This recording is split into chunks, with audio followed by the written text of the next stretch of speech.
It is a good thing to be in the house of the Lord. Tayo po ay narito upang magbunyi at magpasalamat, sumamba sa isang pangalan lamang, and that name is the Lord Jesus Christ. Hallelujah. Pangyari po ay limunin mo ang iyong katabi at sabihin mo sa kanya, "You are beautiful than the morning."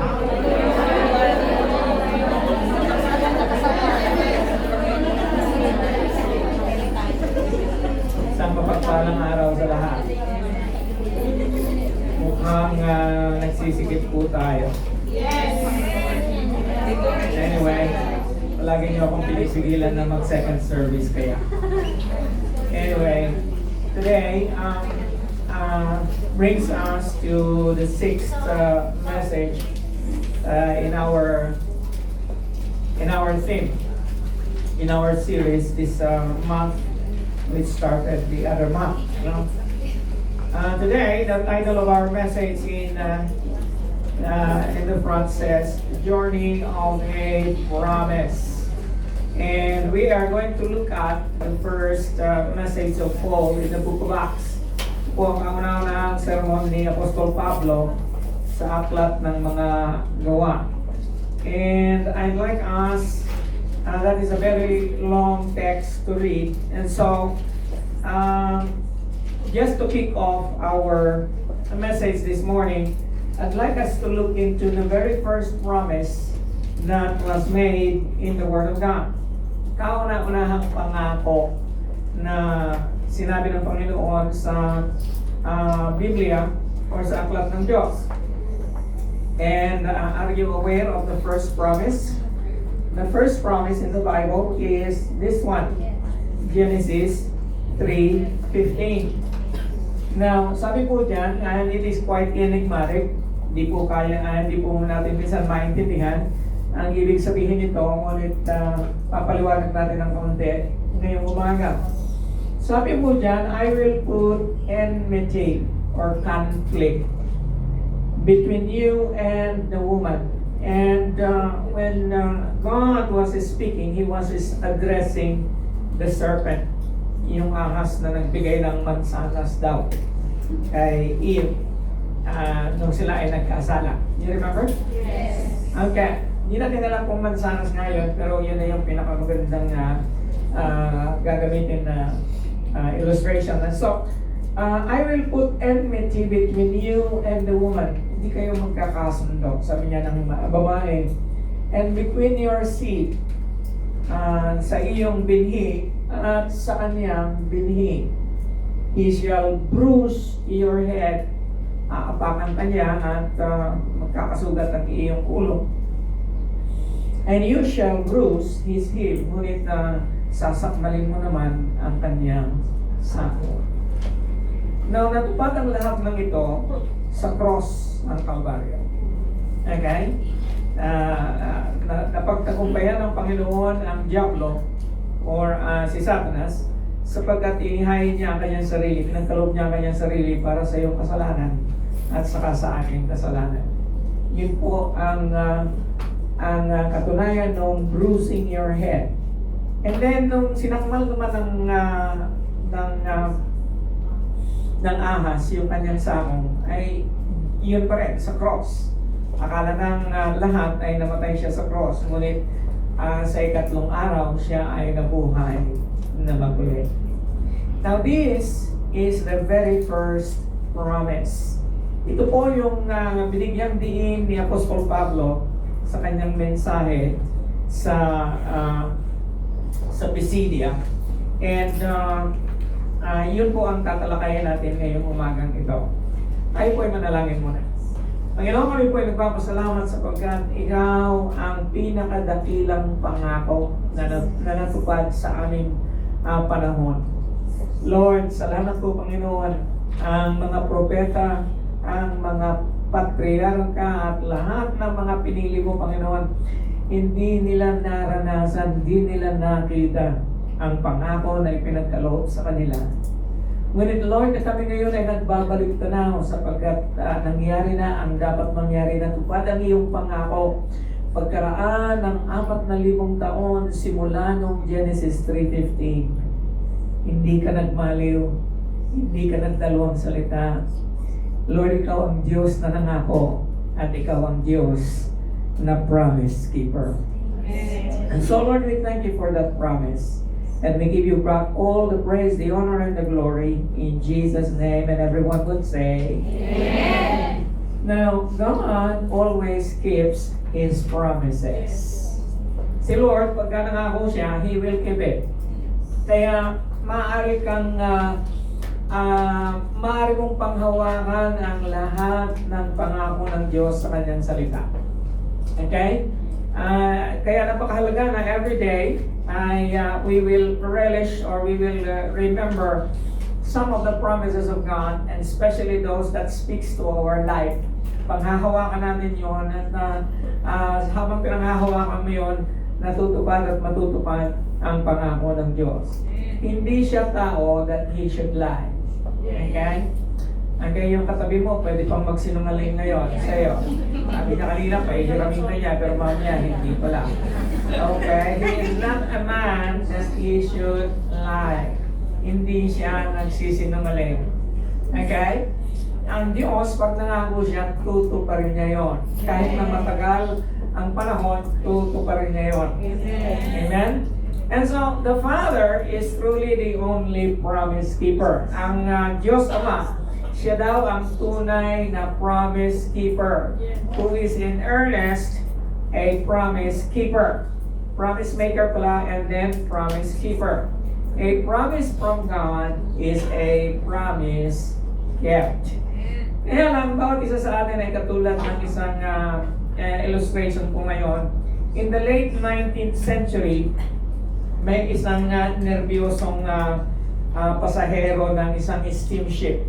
And it was his very first time to cross the Atlantic. And so, nung unang 2 araw niya, palagi siyang nandun sa deck and he is going back and forth. He spent the first 2 days facing the deck, staring at the waves and looking at the ocean, clutching a life jacket. Okay? So, naranasan mo ba yung unang sakay mo ng eroplano? Hindi ako nakalamasasiya. Medyo nanginginig ka ng konti and hawak-hawak mo yung dito naman, barko ito, hawak-hawak niya yung life jacket.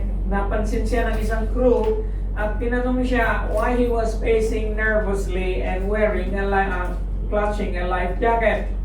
The passenger replied, I have never been in a ship before. I am terrified that the ship will sink. The crew smiled and said, Sir, you can relax. You are carrying the weight of the ship when in fact the ship was built to carry you.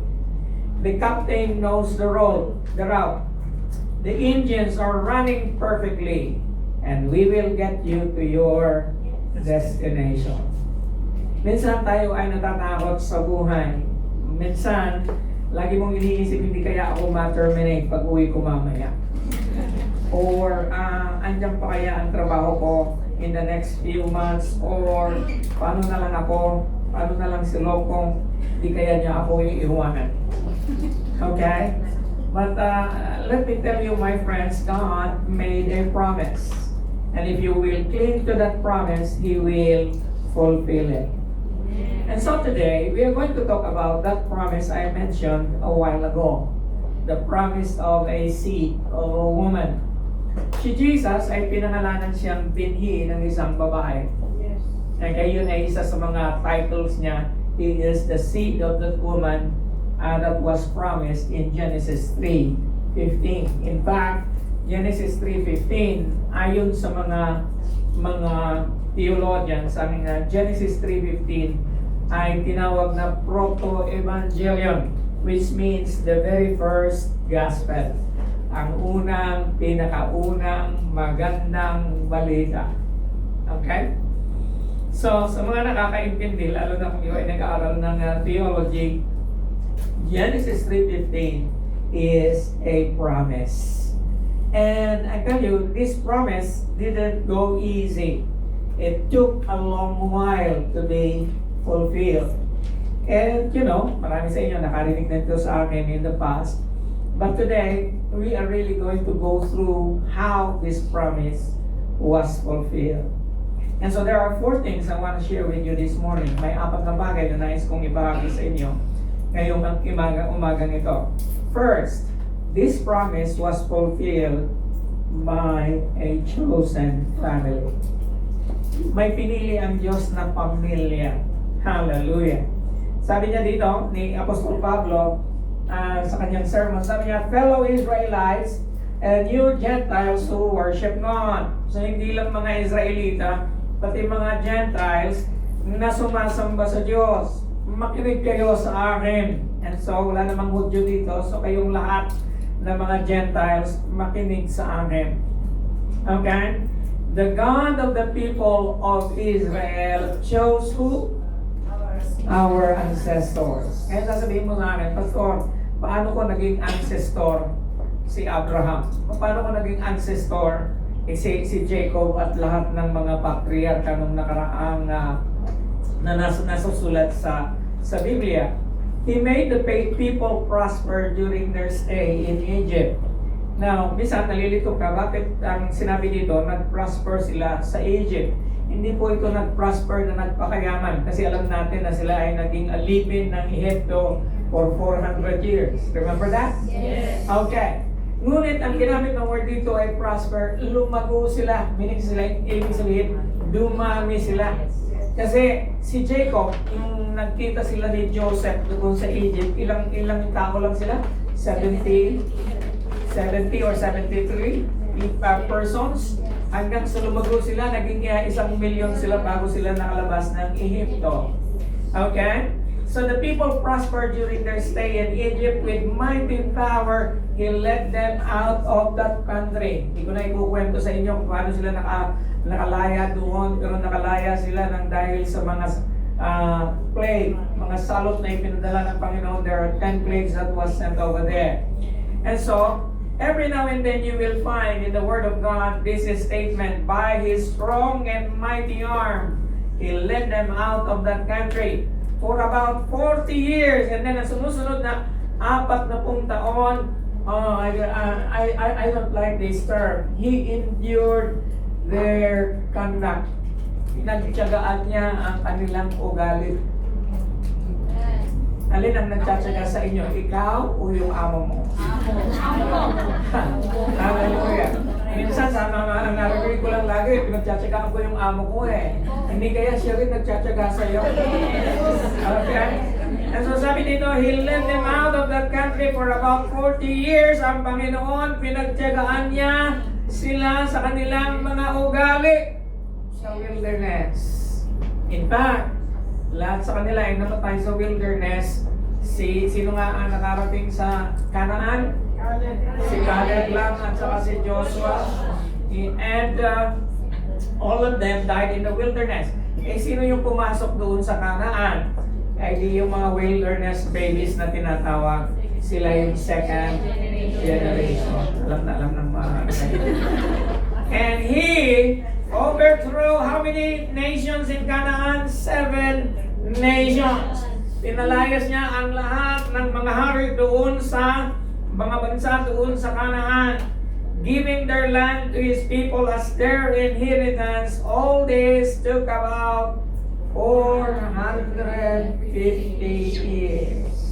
Alam niyo ba ang Canaan ay lupang ipinangako? Yes. So, in God's greatest promise, there are small promises that God made. Okay? And then one after another, it is being fulfilled. And it took them 450 years to be in the land of promise. Hindi po Mindanao ang land of promise. Ang Canaan po at yun ay ang Israel ngayon. Now, upang makita nyo ng lubusan ang kung gaano katagal. Alam nyo, si Adan ang unang tao, di ba? Nagkaroon siya ng anak, si Cain. Si Cain, salbahe. Pinatay niya si Abel. Kaya nga yan, pumuna. Okay? Galing kay Cain ay si Enoch, si Irad, si Maho, Jael, si Metosael, at saka si Lamech. Ngayon nagkaroon ng flood, Noah's flood. Namatay silang lahat. Patay din.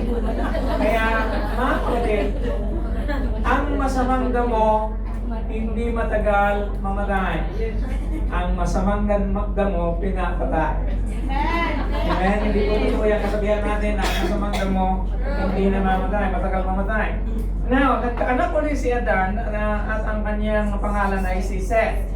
Pagdating ni Enos, men began to call on the name of the Lord. And then si Kenan, si Mahalalel, si Jared, then si Enoch. Si Enoch is a man who walked with God.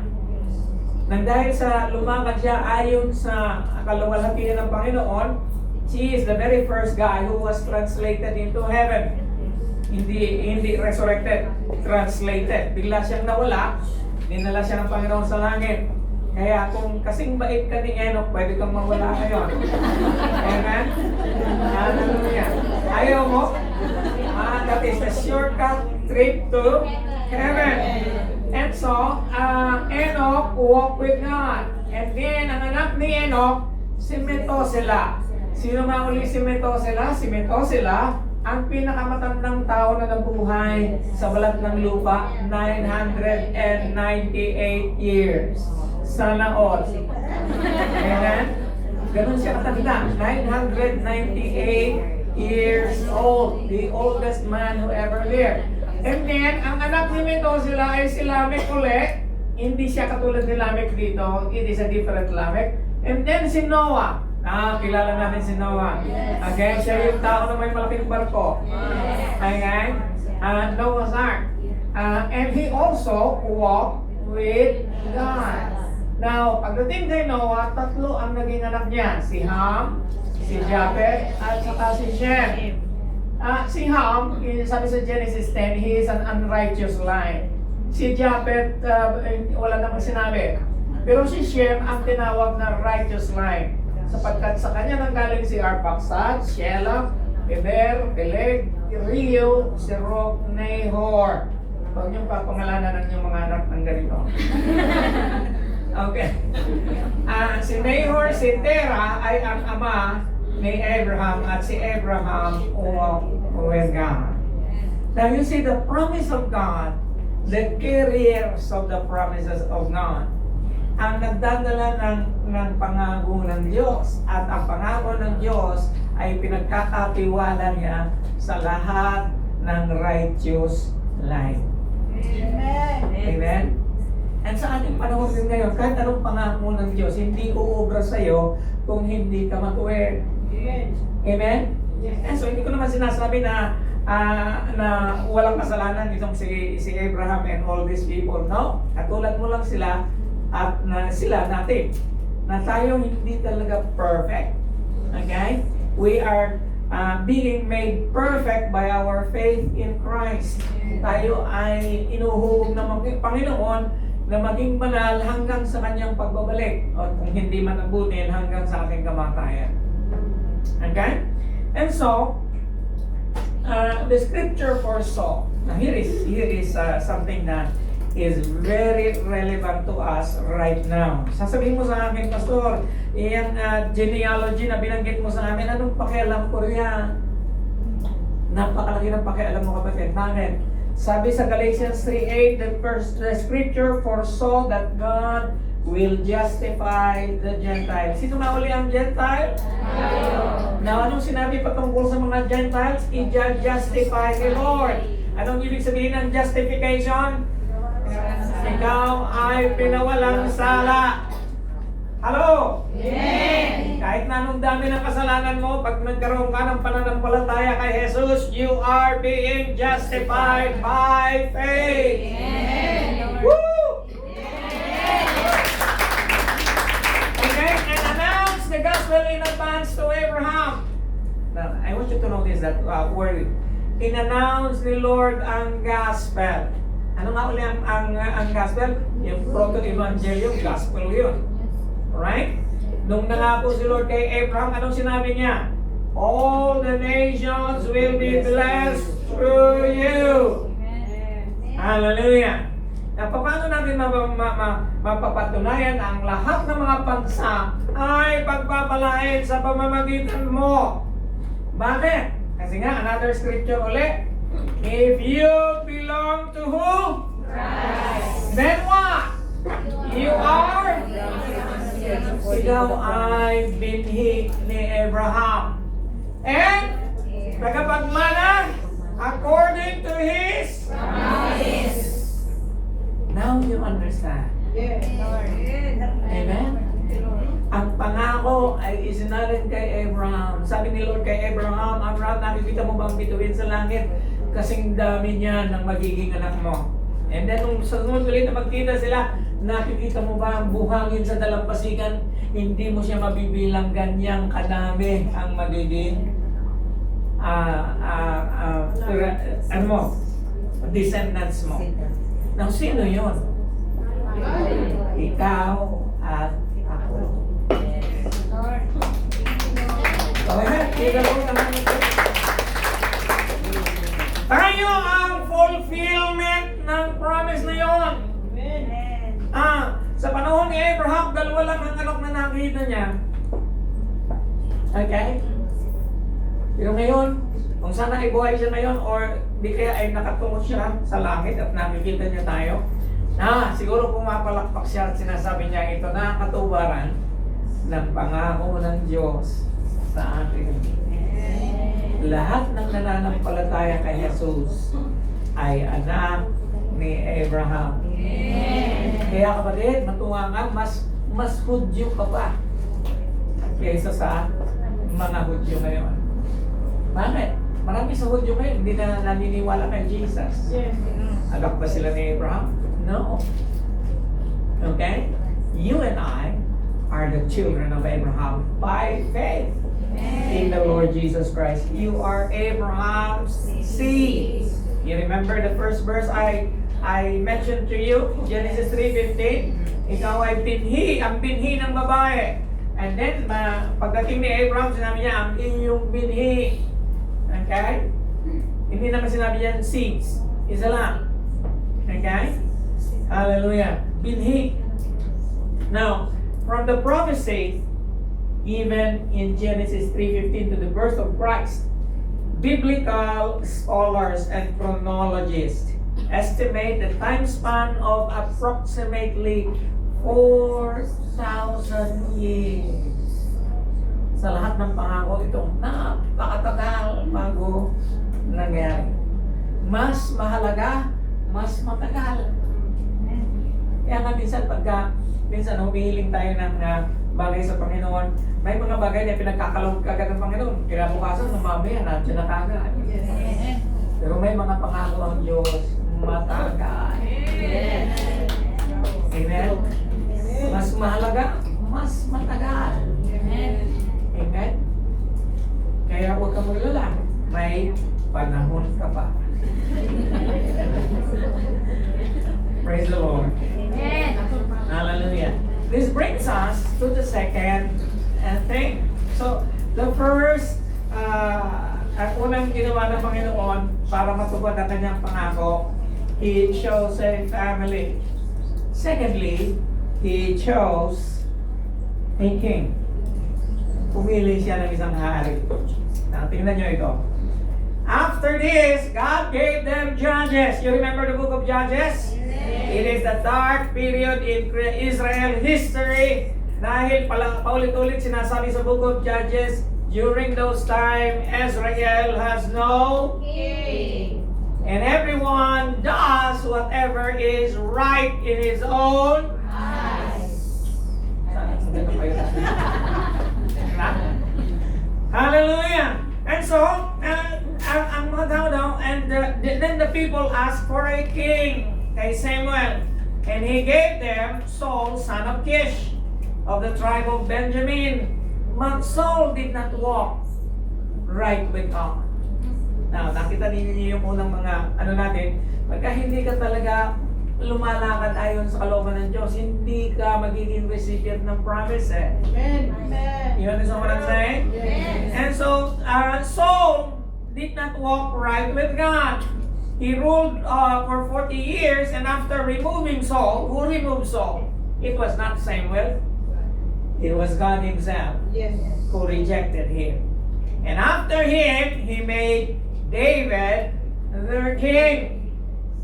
And so God chose a family in Abraham. God chose a king in David. He made David their king. God himself testified concerning him, I have found David, son of Jesse, a man after my own heart. He will do everything I want him to do. Now let us look again at the genealogy of David. Okay? Do you find this interesting? Yes.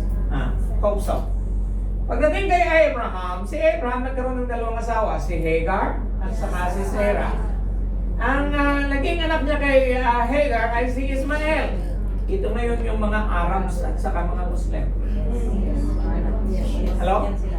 May laging nagkakagere kung na ito ayaw nila. Magkakapatid yung mga yan, pero ayaw magsama. Okay? Na pagdating naman kay Sarah, sino ang naging ano niya? Si Isaac. Si Isaac nagkaroon ng dalawang anak, si Esau at saka si Jacob. Si Esau, siya ang descendants niya ay mga Edomites. Naging kalaban din ng Israel. Okay? And then from Jacob, maraming anak si Jacob, 10. Kay Leah, 1, 2, 3, 4, 5, 6, 7. 7 na naging anak niya kay Leah, si Reuben, si Simeon, si Levi, si Issachar, si Bolon, si Dinah. But we are very particularly interested with Judah. Why Judah? Because from Judah is going to be a line of kings. According to prophecy, the scepter will not depart from Judah. And then from Judah, ayun, lumabas si David. And from David, lumabas si Jesus. Saan ipinanganak si David? Sa Bethlehem. Saan pinanganak si Jesus? Hallelujah. Sa sabsaban daw. Okay? Now I want you to notice here the blue line. So from Abraham to Sarah to Jacob to Leah's, being the wife of Jacob, came out Judah. Lahat ng hari sa Israel manggagaling sa Judah.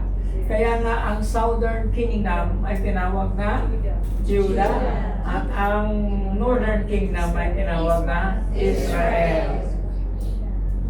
Lahat ng mabubuting hari nasa Judah. Bakit? Katulad ng sinabi ko kanina, pagka hindi ka mapagkakatiwalaan ng Diyos, paano niya ibibigay sa iyo ang kanyang pangako? Amen. If there is any lesson that you're going to need this morning or you're going to take home this morning is this. You need to be righteous and faithful in order to become a recipient of a promise. Amen. Go ahead, give the Lord a hand. Now, kita ninyo, throughout history, pagka mahilig ka sa history, high school pa lang may world history na tayo, di ba? Now, nung ako ay high school pa, narinig ko na yung mga empire na yan. Ang unang empire ay Assyrian Empire. Sumunod ang Babylonian Empire. Sumunod ang Persian Empire. Sumunod ang Greek on Roman Empire. Okay? Lahat ng empire na ito subjugated Israel. Naging vassal ang Israel ng mga kingdoms na ito, ng mga empires na ito. Ngunit silang lahat ngayon, ang mga imperyong ito ay nakabaon na sa buhangin. Ang Israel na andyan pa rin. Bakit? Pinili ng Diyos na maging katuparan ng kanyang mga pangako. Amen? Hallelujah. Ano ang pangako ng Diyos kay David? Here is the most important thing. Sabi ni Lord kay David sa 2 Samuel 7:16, your house, ang iyong pamamahay, at ang iyong kaharian will endure forever. Hallelujah. Before me, your throne will be established forever. Kaya yung mga ngako sa iyo ng Diyos, ang pamilya mo, ang kaharian mo ay magtatagal forever. Eh, paano magtatagal? Paano maghahari ang isang hari? A king cannot reign over an eternal kingdom if he is dead. There must be another one. And his name is Jesus Christ. Bakit? Tingnan niyo ang pangako ng sinabi ng anghel kay Maria. Nung sinabi niya na you are going to have a son.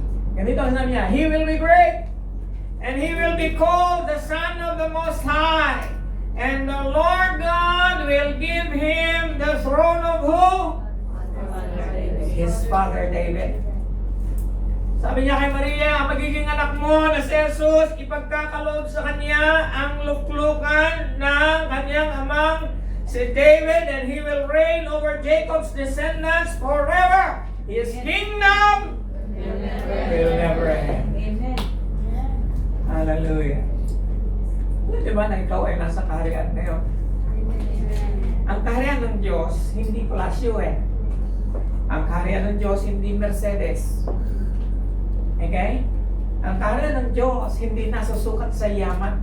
Ang kaharian ng Diyos ay spiritual. The kingdom of God is not meat and drink, but righteousness, peace, and joy in the Holy Ghost. That kingdom transcends regions. That kingdom transcends kingdoms in here on earth. Hallelujah. Kahit saan ka naroong kapatid, pakiramdam mo, nag-iisa ka. Pakiramdam mo, baliwala ka. Pakiramdam mo, naghihirap ka. But you are a part of God's kingdom. Ayaw nyo yan. Parang hindi kayo excited. Amen. Ang kaharian ng Diyos ay narito. Hindi lamang kung tayo ay nagkakaisa na katulad nito, no? We are experiencing God's kingdom now. But it doesn't matter where you are alone or in a corporate worship. You are part of the kingdom. Amen. And our King is no other than the Lord Jesus Christ. Amen. He is the Son of David. He is the Son of Abraham. Amen. You remember that? Jesus is the Son of David, the son of Abraham. So he is a part of the chosen family. He is a part of a chosen king. This brings us to the third. Still there with me? Amen. Now how does God fulfill His promise? He fulfills His promise by a chosen family again, a chosen king, ngayon naman a chosen prophet. Alam niyo, pag sa Old Testament, natapos ang prophetic utterance kay Malakay. So pag pupunta ka sa Old Testament, ang kauli-huli ang aklat na makikita mo sa Old Testament ay si Malakay. Yung iba, ang sabi nila si Malachi. Okay? Hindi mo Malachi yan, Malakay. And si Malakay, sabi niya, there will be a coming forerunner. And let's read this. From this man's descendants, sabi ni Apostol Pablo, God has brought to Israel the Savior Jesus. Alam na natin yan. As He promised. Before the coming of Jesus, bago daw dumating si Jesus, John preached repentance and baptism to all the people of Israel. As John was completing his work, he said, "Who do you suppose I am?" Sino sa akala ninyo ako? Hindi ako ang inyong iniintay. It is not yet me, but there is one coming after me. May darating na pagkatapos ko, whose sandals I am not worthy to untie. Na ang kanyang mga sapatos hindi ko pwedeng alisin. Ang kanyang, hindi ako karapat-dapat na magtanggal ng kanyang liston na sapatos. Okay? Hallelujah. Can you imagine this? Sabi ni Lord, The Lord Jesus Christ, referring to John the Baptist, makes this statement. Among those who are born of women, there is no one as great as John the Baptist. In fact, John the Baptist is the last prophet there is. For 400 years from Malachi to the birth of the Lord Jesus Christ, there was no prophet. Kaya nga siya tinawag na silent years. Hindi umiimik ang Diyos. Okay? Galit siya. Bakit siya galit? Kasi nga, na-reject siya ng Israel. Nagkaroon pa ng patlang na 400 years bago siya dumating. And bago siya dumating, andyan si John the Baptist na he appointed as a forerunner. Now, ano yung forerunner? Runner before. Okay? Siya yung runner before he comes. Totoo naman. Ano yung runner? Siya yung nangunguna. He is the one who is going to pave the way. Alisin na yung mga nakaharang. Ang higit sa lahat, ang nakaharang sa damdamin ng tao. Alam niyo, ang tagal nilang iniintay ng Mesiyas. The prophets spoke about them. The Messiah is coming. Moses spoke about him. There is one coming after you, after me, just like me. From your own brothers, you must hear him. And you know, Isaiah was prophesying, he is going to come. It took another 400 years. Can you imagine that? Pagdating na ng 400 years, everybody is talking about this. Everybody is yearning about this. And lalong-lalo na they are under the subjugation of the Roman Empire. Sa panahon ng New Testament, ang reigning power of the day is not the United States. Okay? It is the Roman Empire. And the Roman Empire is, collecting taxes from them, making them very poor. They are in fact slaves in their own country. And they were longing, Lord, when are you coming? Okay? Kaya na si Zechariah, nung malaman niya na si John the Baptist nga, yung kanyang anak ang magiging forerunner ng Panginoon, oh, hallelujah! Tuntua siya. Kasi nga, alam niya na ang pangako ng Diyos has come. Amen? Lahat ng mga, anong inihahanda ni John the Baptist? Inihahanda niya ang puso ng bawat isa. Ano ang kanyang mensahe? Repent! Bakit repentance? Bakit repentance ang unang mensahe ni Prophet John the Baptist? Kasi nga, paano mo tatanggapin ang pangako kung hindi ka magsisisi? Ganun pa rin hanggang ngayon. Hindi mo matatanggap ang pangako ng Diyos ng kaligtasan kung hindi ka magsisisi. Amen?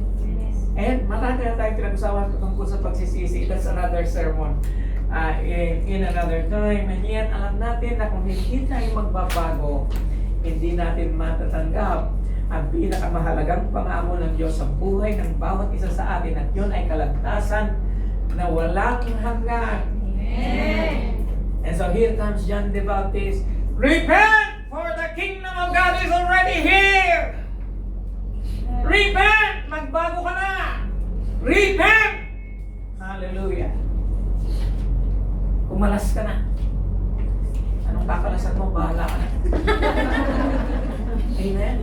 Pero hanggang hindi ka kumakalas sa mga bagay na hindi naaayon sa gustuhan ng Panginoon, hindi mo matatanggap ang pangako. Sino ang pangako ngayon? Si Kristo Jesus. Ano ang significance na tanggapin mo niya? Kasi maliban na tanggapin mo ang pangako ngayon, wala kang buhay na walang hanggan. Amen. Kung wala kang buhay na walang hanggan, anong mangyayari sa'yo? Kung dumating siya, ay may iwanan ka, kapatid. Saan ako may iwanan? May kasama ba ako? Meron, madami kayo. Hallelujah. Amen? So matutal, ang tanong, where are you going to spend your eternity? Amen? Madalas, concern lang tayo sa mga pangyayari sa ating panahon ngayon. Paano tayo kikita? Paano natin may bibigay at may pagkakaloob ang buhay na maayos sa ating pamilya? Di natin pinag-iisipan ang buhay na walang hanggan. Amen? Hallelujah. Siguro dumating ka kanina umaga, laman ng puso mo ay ang text sa'yo. Amen? Na nagsasabi, kulang ang padala mo. Amen? Siguro, may nag-text sa'yo, kailangan namin ng pambayad sa ganito, sa ganoon. Yun lang ba ang buhay natin? Alam mo isa. Hindi natin may iwasan ang ganong mga kahirapan, and yet, alam natin na may buhay na walang hanggan. Amen. God chose a prophet. Hindi lang si John the Baptist. Until today, there is a prophetic word to all of us. Prepare, for the second coming of the Lord is near. Amen. I might be your John the Baptist this morning. Prepare, for the second coming is near. Babalik uli ang Panginoon, pero hindi na siya Savior. Siya ay Judge na. Uusgahan niya ang lahat ng ginawa natin sa dilim at sa kasaliwanag. Wala tayong itinatago na maaari nating panghawakan hanggang sa kahulihan niya. Lahat ng ating mga lihim na buhay ay ibubunyag. Yun ang sabi niya. Hallelujah.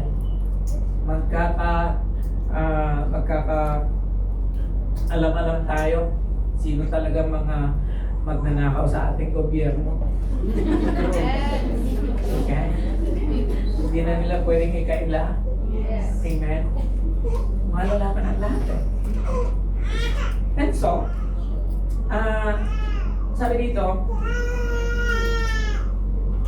John the Baptist is a voice calling in the wilderness, prepare the way of the Lord, make straight in the desert a highway for our God. Si John the Baptist, siya mismo ay sinabi niya na ako ang katuparan ng sinabi ng mga propeta sa Old Testament. Ano sabi niya? John replied in the words of Isaiah the prophet, I am the voice of one calling in the wilderness, make straight the way for our God. Alam niyo sa Pilipinas, marami pa rin mga daan sa atin sa Pilipinas na maraming butas. May mga potholes. And one of the most irritating time is when there is a, lalo na pagka alas 5 hanggang alas 6, alas 7, talagang mga traffic, tapos butas-butas pa yung, yung dadaanan mo. You try to twist and turn to avoid those potholes. But you know what? Nagpapasalamat ako sa Panginoon kasi may mga kalsada na tayo, mga smooth highway ngayon, paved 6 lanes. The message of repentance of John is God's straightening machine. It fills the potholes in our hearts. Amen. Bakit?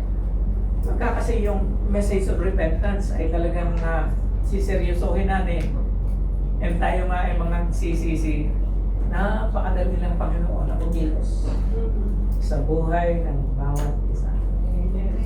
Amen? Do you want the promises of God to be fulfilled in your life? Amen. Then there must be repentance. Amen? Let us welcome the chosen prophet for us. Amen. John the Baptist's message is not only repentance, it is the inauguration of God's kingdom. Gusto mong maranasan ang kaharian ng Diyos? There must be repentance. And then also expectation of judgment. Kaya hindi lang naman ang masasama ang huhusgahan, kahit ang mabubuti. Niya lang, mas mabuti na nahusgahan ka ng Diyos na mabuti ka kesa sa masama.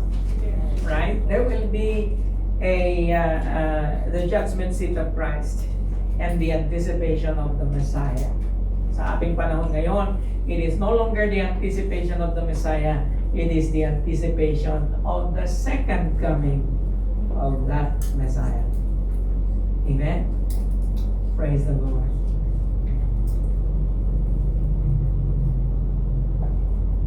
Hindi niyo ba napansin? Si John the Baptist never performed any miracle. Okay? Wala siyang ginawang himala. Kaya lang, matalas ang dila niya. Matalas siya sa kanyang proclamation. Nirebuke niya ang mga Pariseo. Sino ang nagsabi sa inyo na kayo ay magsisi sa inyong kasalanan? Mag-produce kayo ng bunga ng inyong pagsisisi. Kasi nga, nakihangay din yung mga Pariseo at gusto rin magpabautismo. Sabi niya, hindi ko kayo babautismo hanggang hindi kayo nagsisisi ng tunay sa inyong mga kasalanan. He was so sharp. Okay? Sabi niya sa mga sundalo at sa mga tax collector, do not collect more than you should. Sabi niya sa mga sundalo at sa lahat ng OFW. Okay? Sabi niya, be content with your wages. Huwag kayong part-time ng part-time. Illegal yan. No, hindi ako may bibiro. Yun ang sinabi niya sa mga soldiers. Be content with your salary. With your pay.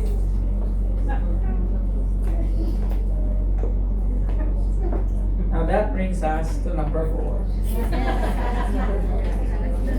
A chosen family, a chosen king, a chosen prophet. Now the culmination, a chosen Savior. The people of Jerusalem and the rulers did not recognize Jesus. And not only during the time of the Lord Jesus Christ, even in our generation today, maaaring nandito nga sa church, maaaring matagal ka na dito. Hallelujah. Siguro dahil lagi kaming may breakfast. May bayad po yan. Okay? Or marahil ay mayroon kang nauutangan dito kaya laging nandyan. But you know what? Not until you recognize Jesus in your heart, you fail to receive the promise. Yes. Amen? Si Lord ang culmination ng promise siya mismo. Okay? When they had carried all that was written about Him, hindi nagulat ng Panginoon na nireject siya ng Israel, hindi nagulat ng Panginoon na siya ay nakulong, nabitay or naipako sa cross ng Kalbaryo. It was not something that God was surprised. Sabi dito, they took Him down from the cross and laid Him in a tomb, but God raised Him from the dead. Now by now, parang silang plaka ang the book of Acts. Iyon kasi ang kirigma na tinatawag. Ang ibig sabihin na yun ang mensahe ng mga apostol, that Jesus died on the cross of Calvary and on the third day, He rose again. And that is always for you and for me. He did not die because He just want to have something to show men. No. He died the reality of paying, becoming a ransom for your sins and mine. He is a chosen Lamb of God. Amen. Hallelujah. Raised Him from the dead, and for many days He was seen by those who have traveled with Him from Galilee to Jerusalem. Therefore, my friends, I want you to know, through Jesus, the forgiveness of sins is proclaimed to you, which you cannot be justified by the law of Moses. You can only be justified. Ikaw ay mapapawalang sala lamang sa iisang pangalan. Hindi si Moses, hindi si Maria, hindi si Kuloy, si Jesus.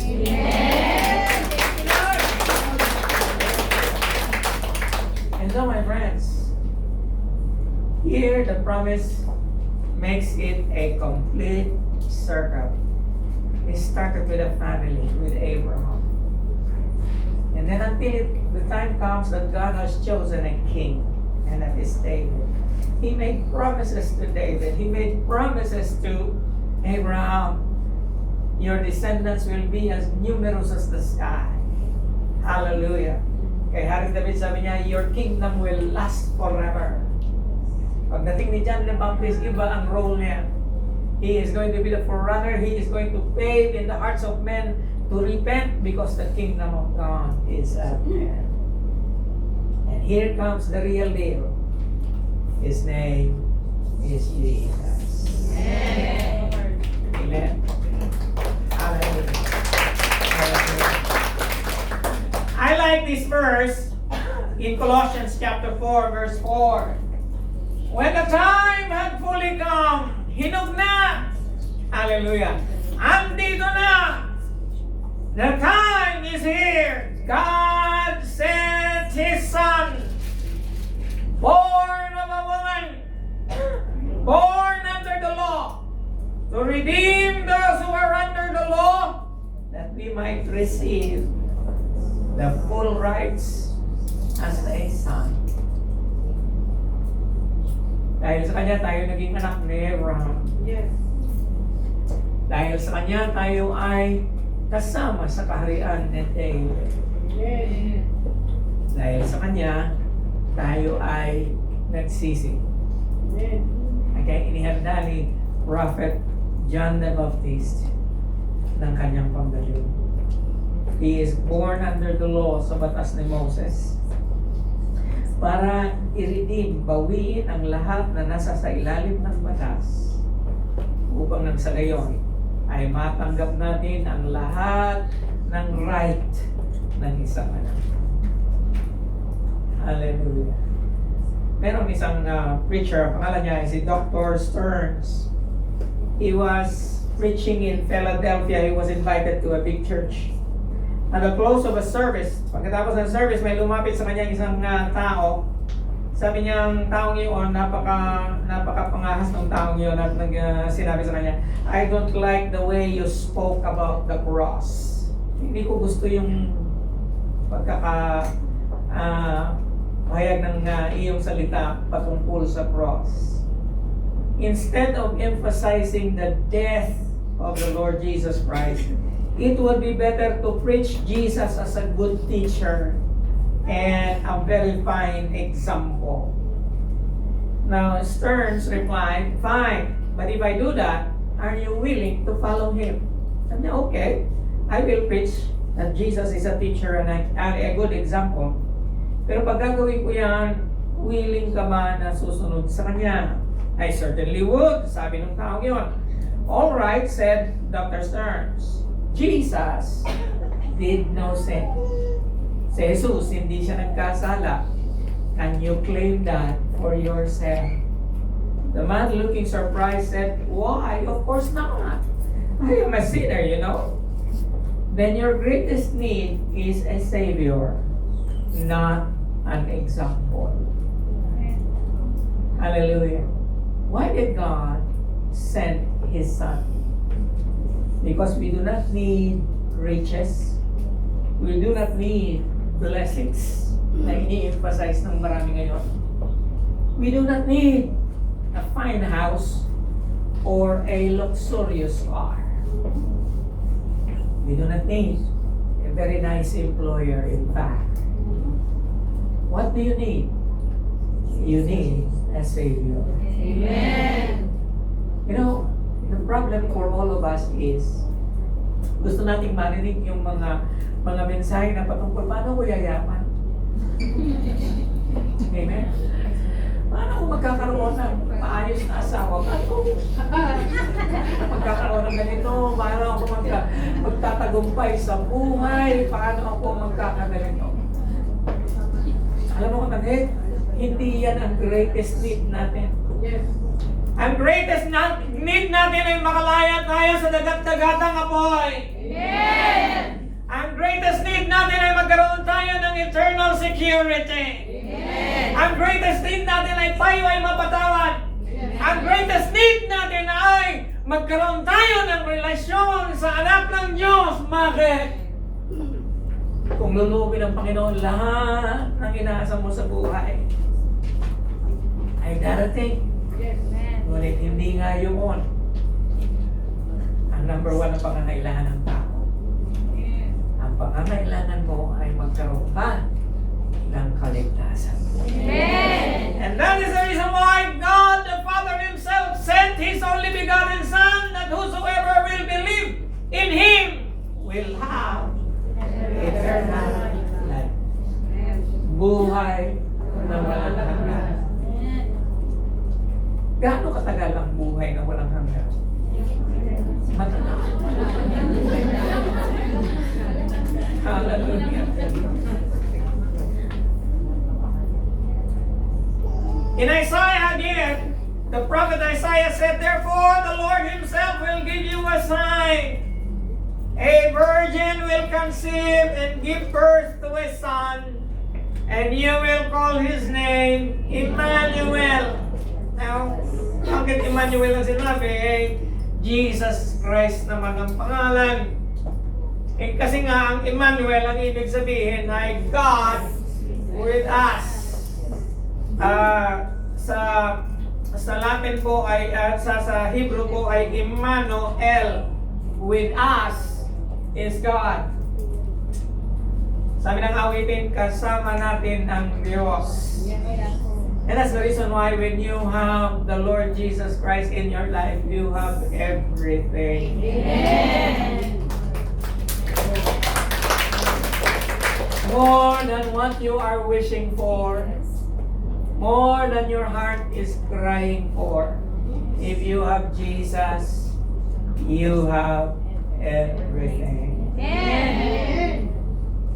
Paano nagkatotoo yan? Sa Matthew chapter 1 verse 22 to 23, now all this was done, sabi ng anghel, that it might be fulfilled what was spoken of the Lord by the prophet Isaiah, saying, behold, a virgin will be with child and shall bring forth a son, and they shall call his name Emmanuel, which is being interpreted is God with us. Hallelujah. Alam niyo ba na kamangha-mangha ang Panginoon? Bakit kamangha-mangha itong pangakong ito? It took 4,000 years to be fulfilled.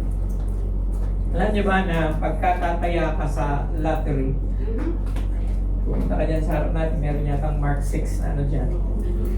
The odds of winning the lottery, especially in America, is 1 in 259 million times.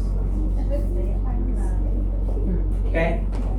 Kumaya ka man araw-araw, naubos na lang yung iyong time, di ka pa mananalo. Si Jesus, the odds of a man fulfilling 8, hindi isa, 8 prophecy in the Old Testament is 1 in, hindi ko na siya mabilang, tami 0. 1 in quintillion times. Now Jesus did it.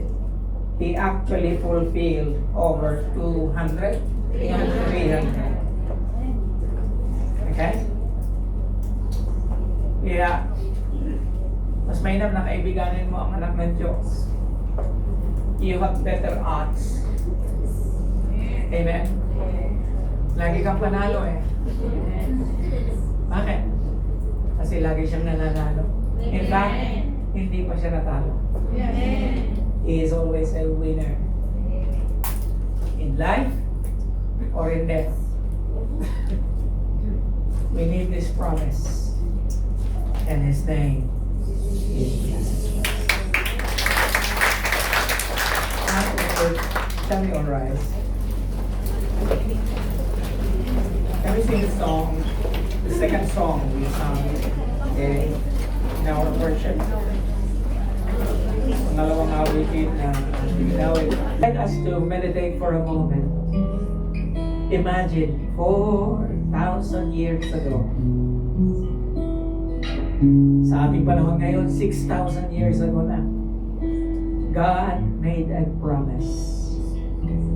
And He said, I am going to fulfill it. I am going to make it sure. And He went down searching for a family. And that family, under that family came a king. He was chosen as well. And under that king came a prophet. And from that prophet came the long-awaited Messiah. And He is still going to come to you this morning. Kung ikaw ay narito ngayong umaga at alam mo sa iyong sarili, hindi ka handa. Kapatid, darating na ang Panginoon. Magpapalik siya. Inihanda mo ba ang iyong sarili? Kumusta po ang relationship natin sa Panginoon? Meron ba tayong tapat na ugnayan sa Kanya? When was the last time you really sought after God? When was the last time na nadamo mo ang kapangyarihan ng Panginoon? Kapatid, ngayon ang araw, huwag kang matatakot, huwag kang mahihiya. Ngayon ang araw na muli ay sariwain natin ang ating relationship sa Panginoon. Ngayon ang araw ng pagbabalik loob. Ngayon ang araw ng paghahanda. Ngayon ang araw na magsasabi tayo, Lord, have mercy on me. Lord, thank you for your promise. Lord, pangahawaan ko ang iyong pangako, Panginoon, that you will never leave me nor forsake me. Lord, I am here. Kung ikaw ang tao yun, kapatid, ulitin ko ulit, bago ka man dito, even if this is your first time, if you know in your heart na tinatawag ka ng Panginoon, malalaman mo yun, ikaw lang ang makakalaman nun. Hallelujah. Huwag mong pansinin ang iyong katabi. Huwag mong pansinin ang nasa likod. Tikit mo ang iyong mata, titaas mo ang iyong kamay at sabihin mo sa iyong sarili, Lord, I am here. I am waiting. I want to surrender my life to you alone. Hallelujah. I am going to pray. And as you are listening to me, just lift up your hands. Susunod ka sa aking panalangin. Habang sumusunod ka sa aking panalangin, kapatid, alalahanin mo, hindi ka nananalangin sa akin. Nananalangin ka sa Panginoon. Andiyan siya katabi mo. And wala kang dapat ikahiya. Sapagkat ipinagkakaloob mo ang buhay mo hindi sa iglesia nito. Hindi kanino man, kundi sa Panginoon na siyang nakakaalam ng buhay mo. Lift up those hands wherever you are. Yes, thank you for that hand again. Yes, that one as well. Ay po'y manalangin, sumunod ka sa akin. Sabihin mo, Panginoon, salamat po sa mensahe na aking narinig. Lord, salamat sa mga paalaala mo. Lord, ikaw na nakakaalam sa aking buhay. Ikaw na lagi kong kasama. Ikaw, Panginoon, na lagi kong hindi pinapansin. Ikaw, Panginoon, na tunay na nagmamahal sa akin. Lord, patawad po. Sabihin mo sa Kanya, Lord, patawad po. Sa lahat ng aking mga paglimot. Sa lahat, Panginoon, ng aking liko-likong landas. Sa lahat ng aking mga kasalanan. Sa lahat ng mga taong aking sinaktan. Lord, maging aking sarili ay nasaktan ko na. Lord, ang aking buhay, punong-puno, Panginoon, ng kadiliman. Lord, ikaw lang ang makapagbibigay ng liwanag. Ikaw lang ang makapagbibigay, Panginoon. Lord, ikaw lang ang makapagbibigay ng pangako. Panghahawakan ko ang pangako ngayon. Ikaw lang ang makapagliligtas. Ikaw lang ang makapagbabago. Ikaw lang, Panginoon, ang makapagbibigay ng tunay na kinabukasan. Lord, sabihin ko sa Kanya, Lord, gusto ko lang, Panginoon, na isuko sa iyo ang aking buhay. Lord, have your way in my life. Have your way in my life. Be the Lord of my life. Tell Him, Jesus, I love you, Lord. Ikaw lang ang nag-voice ng buhay mo para sa akin. Ang tunay, ang katunayan, ikaw lang ang nagmahal sa akin. Ang tunay at tubusan. Salamat sa araw na ito. Salamat, Panginoon. Salamat po. Salamat sa paghuhugas mo ng lahat ng aking karumihan. Sa iyo ay pinagkakatiwala ang aking hirap na buhay na ito. Ikaw ang may-ari. Ikaw, Panginoon, ang may-ari. Sa iyo, pinagkakatiwala ko ang lahat ng aking buhay, ang lahat ng mahal sa akin, ang lahat ng naging kaugnay ng aking buhay, Panginoon. Sa iyo, pinagkakatiwala. Salamat po. Salamat sa pangakong iyon.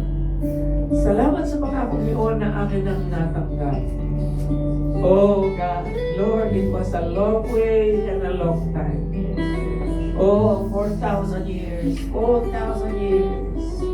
A chosen family, a chosen king, a chosen prophet, and a chosen Savior.